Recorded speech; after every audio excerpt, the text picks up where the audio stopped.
Well, a warm welcome to this talk. Now, Mr. Andrew Bridgen, Member of Parliament in the United Kingdom, has secured a debate tomorrow about excess deaths. And we were lucky enough to be able to secure an interview with Mr. Bridgen just in the last hour. And here is that interview. Thank you for watching.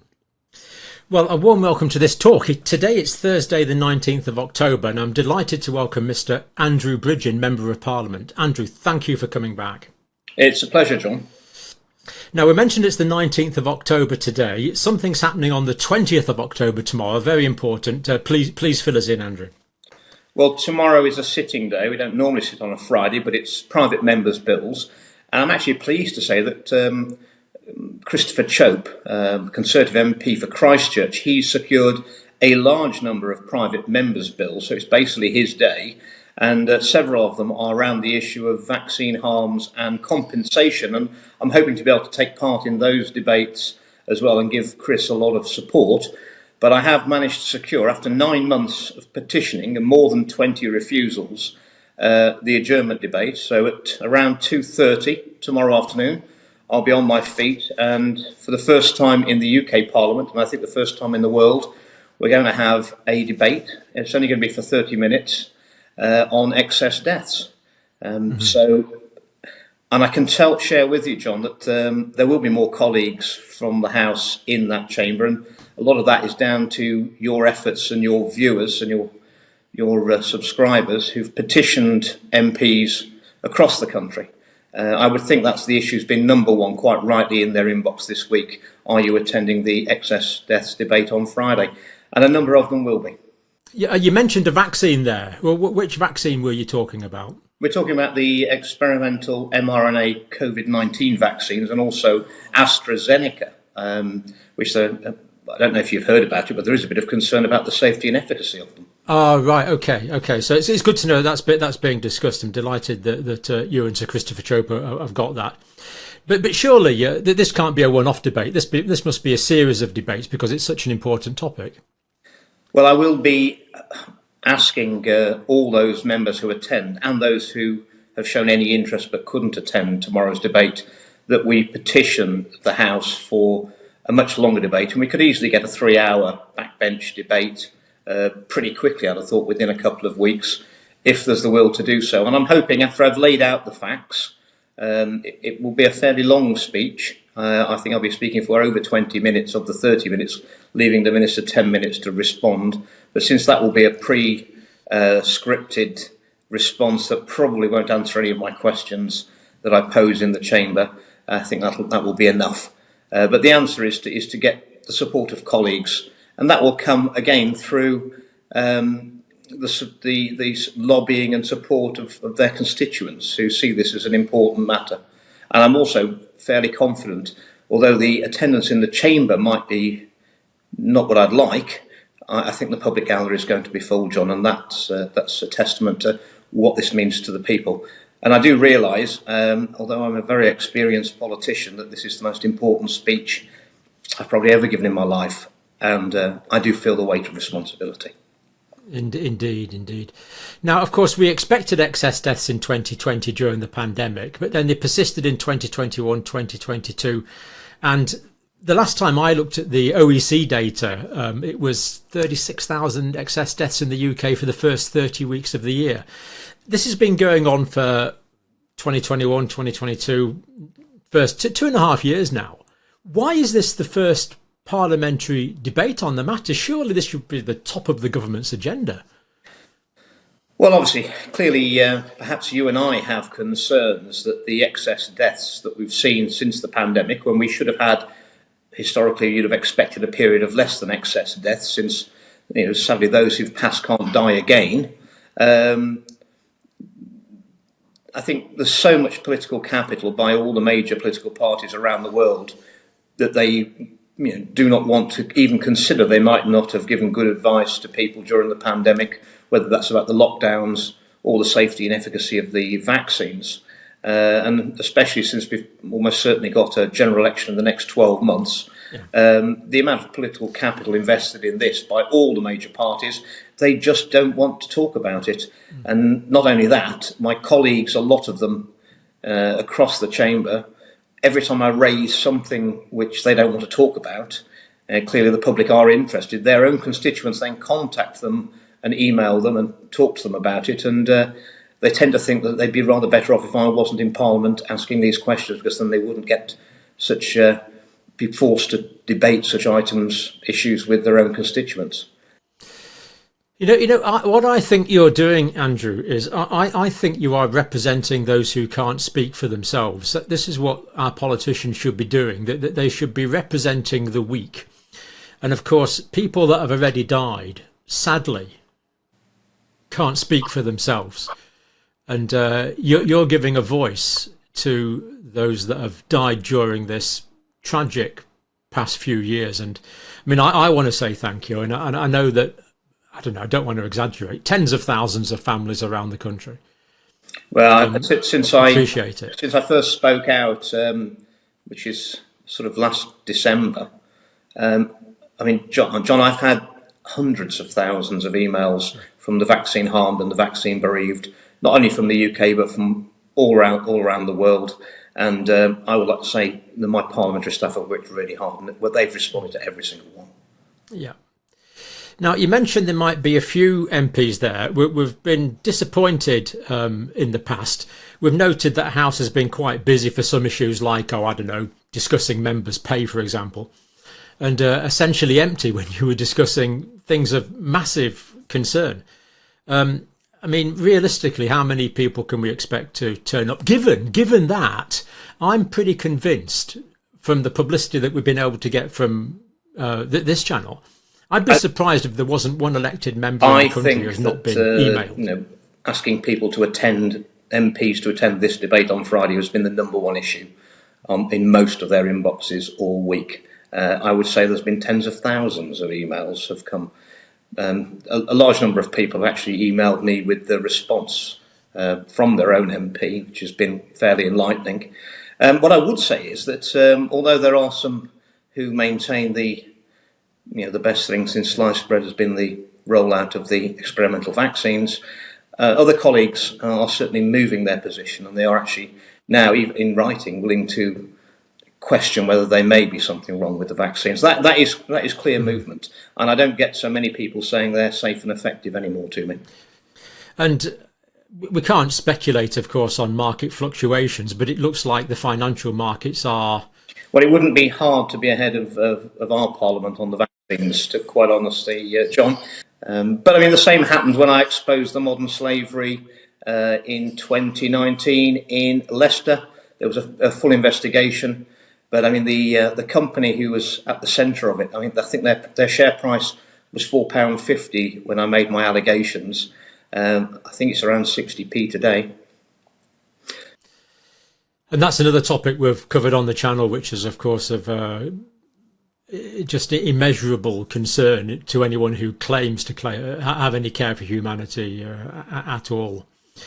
Now, has there been mass academic interest around the country about the topic of excess death? I've been having some great support from Dr. Claire Craig and Professor Norman Fenton, good friends of your channel, who've also helped me immeasurably with all the statistics, and also the press pack that will be going out when I sit down.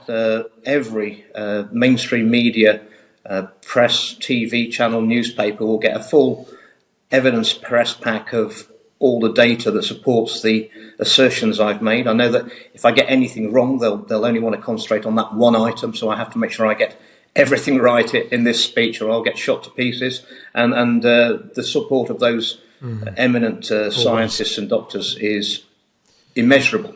But I've also been approached by someone who claims that they've got a petition signed by, I think, 16,000 doctors and scientists supporting me, and I'm hoping that I can present that as a petition in Parliament next week, which will be another opportunity to highlight this important issue.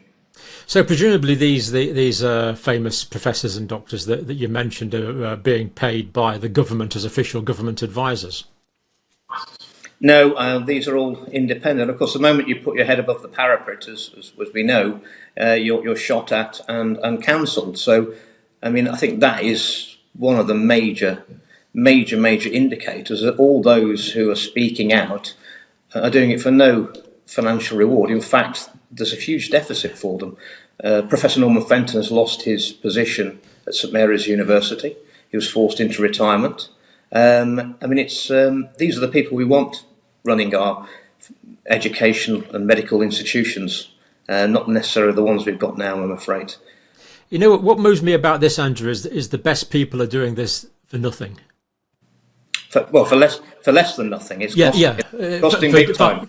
Harm to themselves, We saw those the best that Pfizer could put up in Australia to answer questions from their parliament. I mean, goodness me, if they were the best they could put up, I mean, what were the other ones like? I was really bemused by that.